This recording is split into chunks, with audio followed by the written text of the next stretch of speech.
Movie की शुरुआत में हम एक टीका नाम की लड़की को देखते हैं जो कि आर्किटेक्ट यूनिवर्सिटी में पढ़ती है और उसके क्लासमेट उसको बहुत ज्यादा बुली करते हैं जस्ट बिकॉज वो गरीब है। फिर उसके बाद हम उसके भाई को देखते हैं जो कि एक थिएटर में काम करता है और उसका नाम डीका होता है। साथ ही उसका एक सपना होता है कि वो एक बहुत बड़ा शो करवाना चाहता है, लेकिन वो बहुत ज्यादा गरीब होता है जिसकी वजह से उसके पास उतने पैसे नहीं होते हैं। दूसरी तरफ हम उनके तीसरे भाई को देखते हैं जिसका नाम डोडी होता है और उसकी भी यही सैड स्टोरी होती है कि उसके पास जूते नहीं है, जिसकी वजह से क्लास के बच्चे उसका बहुत ज्यादा मजाक बनाते हैं। ये तीनों भाई बहन फ्री का खाना खाने के लिए किसी भी शादी में चले जाते थे और जहाँ भी उनको कोई पहचान लेता था तो ये वहाँ से भाग जाते थे।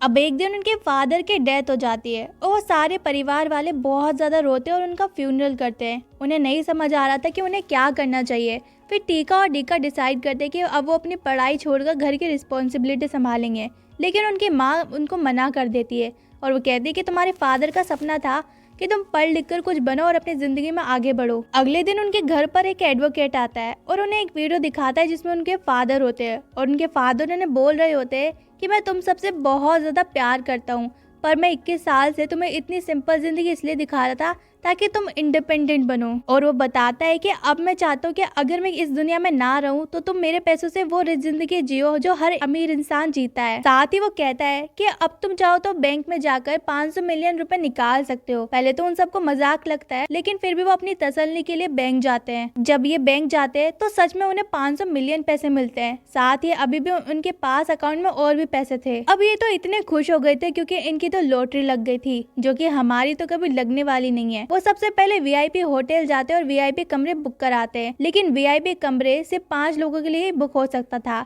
लेकिन वो लोग तो 4 होते हैं, जिसकी वजह से वो लोग बाहर आ जाते हैं। बाहर आकर वो सोच रहे होते हैं कि 5वां इंसान वो कहाँ से लाए। तभी उन्हें एक गरीब आदमी मिलता है जो कि खाना बांट रहा था। फिर ये लोग उसे अपने साथ वीआईपी होटल ले आते हैं क्योंकि अब ये लोग 5 हो गए थे तो इनको कमरा मिल जाता है और फिर ये दबा के खाना खाते हैं और पार्टी करते हैं। और बाहर आने के बाद ये लोग बहुत ज्यादा शॉपिंग भी करते हैं। अगले दिन डोडी अपने शूज पहन के स्टाइल मारकर अपने स्कूल भी जाता है और वहाँ उसे बच्चे देखकर बहुत हैरान हो जाते हैं। साथ ही उसका कोई मजाक भी नहीं बनाता। दूसरी तरफ टीका का भी एक फ्रेंड होता है जो कि फ्रेंड कम बॉयफ्रेंड ज्यादा होता है और उसका नाम वायु होता है। जब वायु की गाड़ी खराब हो जाती है तो टीका उसे सुधरवाने की जगह एक नई बाइक दिला देती है। वायु जब टीका को घर छोड़ता है तो वो उसे बाइक वापस कर देता है और उसे कहता है कि मैंने अपनी पुरानी बाइक खुद की मेहनत से ली थी और ये बाइक भी मैं खुद की मेहनत से खरीद सकता हूँ। और फिर वो वहाँ से चला जाता है। केवल 3 दिन में इन्होंने सारे पैसे खर्च कर दिए थे। अगले दिन वकील वापस आता है और वीडियो चलाता है जिसमें उन बच्चों के फादर उन्हें बताते हैं कि अभी उन्हें 15 अरब और मिलने वाले हैं, जो कि पिछले अमाउंट से 30 गुना ज्यादा है। और वो सारे हैरान हो जाते हैं।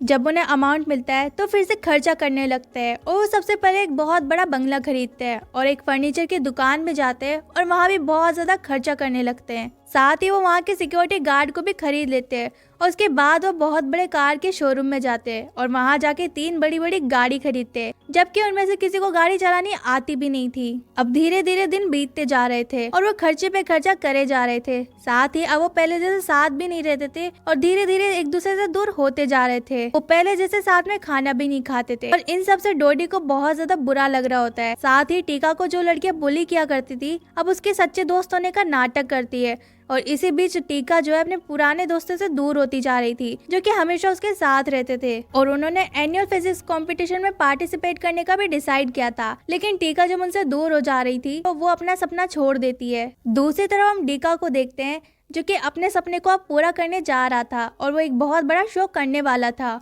उनकी माँ भी जो है शाम को डोडी को जब भी लेकर आती थी वहाँ रास्ते में शो करने वाले म्यूजिशियन को टिप दिया करती थी और वो रोज रोज ऐसा करने लगी थी और वहाँ पर म्यूजिशियन की संख्या भी बढ़ी जा रही थी। लेकिन डाडी की माँ के पास बहुत ज्यादा पैसा था तो वो हर किसी को अच्छी अच्छी टिप दिया करती थी। एक दिन ऐसा करते हुए एक लड़की डोडी की माँ की वीडियो बना लेती है और वो वीडियो तेजी से वायरल होने लगती है, जिसके बाद डोडी की माँ की न्यूज टीवी में भी आने लगती है, जिसे देखकर वो बहुत ज्यादा खुश होती है क्योंकि वो हमेशा से ही टीवी में आना चाहती थी। और अब तो धीरे धीरे उसके इंटरव्यू भी होने लगे थे। और फिर वो वकील वापस आता है, उनके फादर की एक और वीडियो उन्हें दिखाता है और इसमें वो बताता है कि अगले दिन उन्हें $15 मिलियन मिलेंगे। अब ये सुन के तो डोडी के अलावा सारा परिवार बहुत ज्यादा खुश हो जाता है और अब तो डोडी की माँ भी बहुत ज्यादा शो ऑफ करने लगी थी। और इसी बीच एक रिपोर्टर उनसे पूछती है कि क्या वो जरूरतमंद लोगों की मदद करना चाहती है। वो बिना कुछ सोचे समझे हाँ कर देती है और एक तारीख तय करती है जिसमें वो जरूरतमंद लोगों को खाना और कपड़े जैसी चीजों को दान करने वाली थी। दूसरी तरफ टीका भी अपने अमीर दोस्तों के साथ बहुत ज्यादा ट्रिप पर जाने लगी थी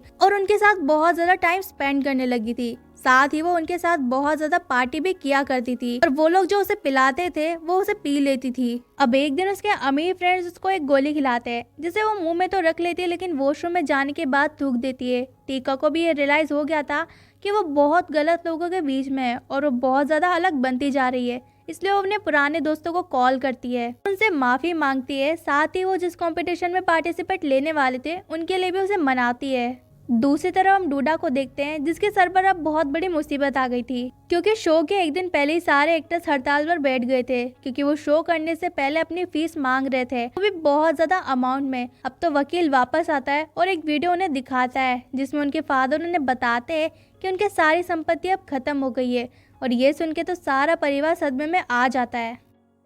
डोडी की माँ को चैरिटी के लिए 200 मिलियन रुपए चाहिए थे और डूडा पर भी 1 मिलियन रुपए का कर्जा चढ़ा हुआ था, लेकिन फिर भी वो सब कुछ जारी रखते हैं। डोडी की माँ बचे हुए पैसों से ही चैरिटी करती है और टीका भी अपने क्विज कंपटीशन की तैयारी शुरू कर देती है और डूडा भी एक पॉलिटिशियन से पैसे उधार मांग कर अपना शो शुरू करता है। डूडे की माँ गरीबों को देने के लिए बहुत सारे बॉक्सेस तैयार कर लेती है। टीका का भी कंपटीशन चल रहा होता है और डूडा का भी सब कुछ अच्छा चल रहा होता है, लेकिन फिर सब कुछ गलत जाना शुरू हो जाता है। उनके घर के बाहर इतनी ज्यादा भीड़ हो जाती है कि एक बच्ची घायल हो जाती है और दूसरी तरफ कंपटीशन में भी पुलिस वाले आ जाते हैं और टीका और उसके अमीर दोस्तों को अपने साथ ले जाते हैं क्योंकि वो नशे वगैरह की चीजें लिया करते थे।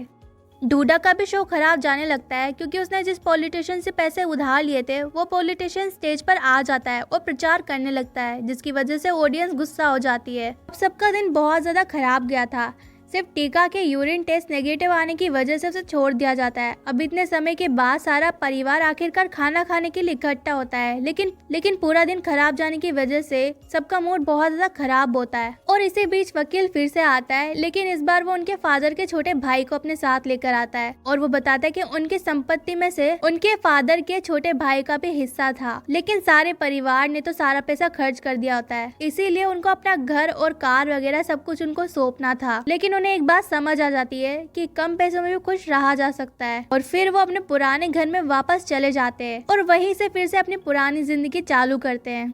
साथ ही टीका की भी अब शादी होने वाली थी, लेकिन एक दिन फिर से वो वकील वापस आता है और उनके फादर की एक वीडियो उनको दिखाता है जिसमें उनके फादर के साथ उनका छोटा भाई भी होता है, लेकिन वो उसमें रिवील करता है कि वो उसका छोटा भाई नहीं है बल्कि उसके साथ काम करने वाला एक वर्कर है। साथ ही वो बताता है कि उसके परिवार ने तो अभी तक उनकी संपत्ति का 10% भी खर्च नहीं किया है, बल्कि अभी भी बहुत सारी संपत्ति बाकी है। और वो बताता है कि मुझे पता था कि पैसे मिलने के बाद तुम्हारे साथ यही होने वाला है, और वो कहता है कि वो सिर्फ उन्हें पैसों की वैल्यू समझाना चाहता था। और वीडियो खत्म होने से पहले वो कहता है कि भले ही वो इस दुनिया में नहीं है लेकिन वो हमेशा उनके साथ रहेगा और उनकी हमेशा मदद करता रहेगा। और सब लोग बहुत ज्यादा इमोशनल हो जाते हैं और यहीं पर जो है मूवी खत्म हो जाती है।